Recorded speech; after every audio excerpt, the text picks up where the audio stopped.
نو تاسو به د دنیا سره مینه محبت وکئ لکه څرنګه مخکینو مینه محبت ورسره وکړه نو هغوی د دغه دنیا د وجې نه هلاک شو او تاسو به هم د دغې دنیا د محبت د وجې هلاک شئ.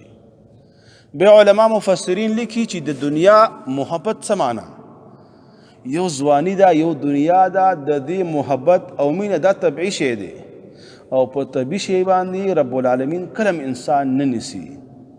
نو مفسرین لیکي دغه شان محدثین چې د دنیا مینه دې ته ویلی شي چې د جومات نه آواز راشي چې الله اکبر ته خپل ملازمت خپل زمینداری خپل کارخانه هر څه پرېږدي او لاړ شي جومات ته نو پته لګي چې ستا په زړه کې د دنیا مینه نشته.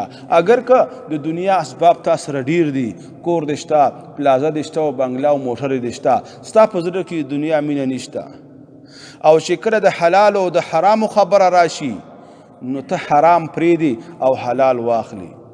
چې کله دروغ او د رښتیا خبر راشي په کاروبار کې نو ته د دروغو نه رستو شي او رښتیا خبره وکړي اگر که تا ته نقصان هم وي. چې کله د ملاوت او د غش وخت راشي نو ته په کسب او تجارت کې ملاوت او غش نه کې نو بیا تا سره د دنیا محبت نشته.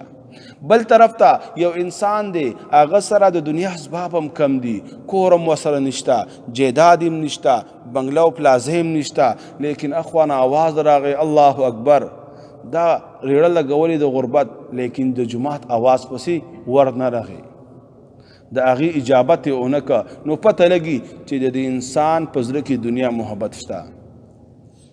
خبره د حلال او د حرام وراله د حرام را واخیستل ځکه حرام اکثر زیات وي.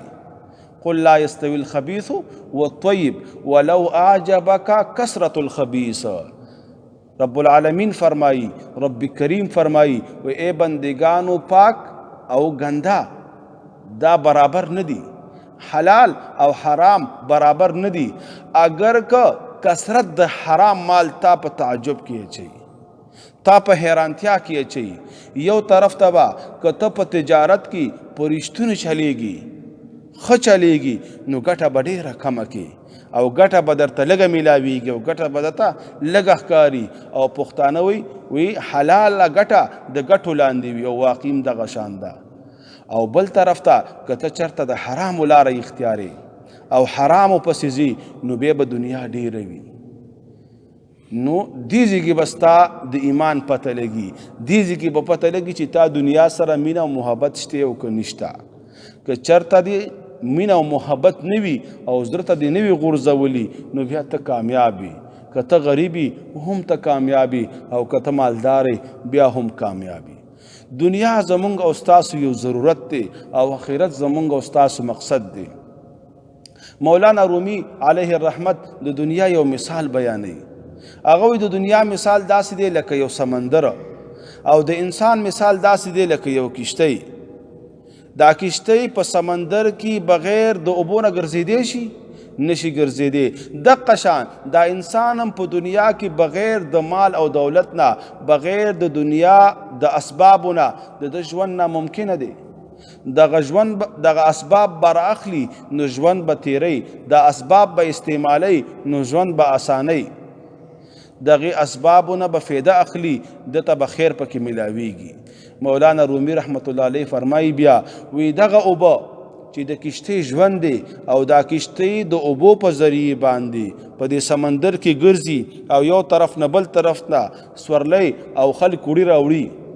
که چرته دغه اوبه د کشتۍ داخل ته وردننه شوي نو بیا هغه اوبه چې د کشتۍ ژوندو چې کله داخل ته راځي نو بیا کشتۍ غرق کیږي انسانان غرق کیږي چې کوم مالونه د تجارت هر څه بیا غرق کیږي.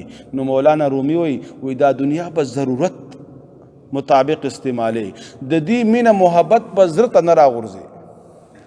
چې کله د دنیا محبت زړه ته راکوشو بیا ته هلاک شوي بیا ته برباد شوي بیا ته ضایع شوي تا بیا ډېر غټ نقصان وکړه ته ډېر غټه تباهۍ سره مخامخ شوي. زه اکثره دا خبره کوم او بار بار دا خبره کوم. یو انسان په دماکه کې مړ شو او ټوټې ټوټې شو د اسمان نه راوغورځېد او ټوټې ټوټې شو. دا دومره غټ مصیبت نه دی، خو مرګ راغی او مرګ به راځي. یا په بستره کې راتله او یا په سمندر کې راتله یا په دماکه کې راتله. دغه مرګ او تا ته یې لیکلی او تا ته میلاو شو، خبره خلاصه شوه.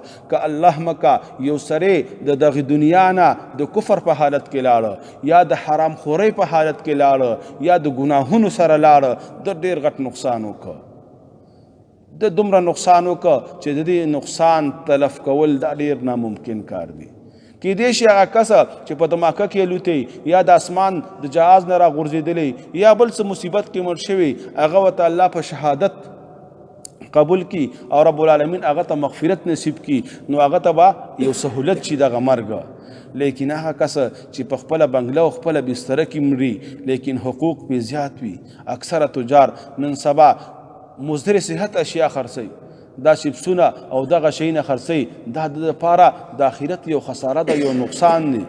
او بعضې خلک پکې وزن کمی، ویل للمطففین، چې هلاکت دی وي خیرې ورته کړي دي رب العالمین په قرآن کریم کې چې هلاک دي شي دغه وزن کمونکي خلک. نو د دنیا محبت زړه ته غورځول دا د هلاکت سبب دی، او دنیا نه فایده اخیستل، د دنیا د ضرورت مطابق استعمالول دا کامیابی ده.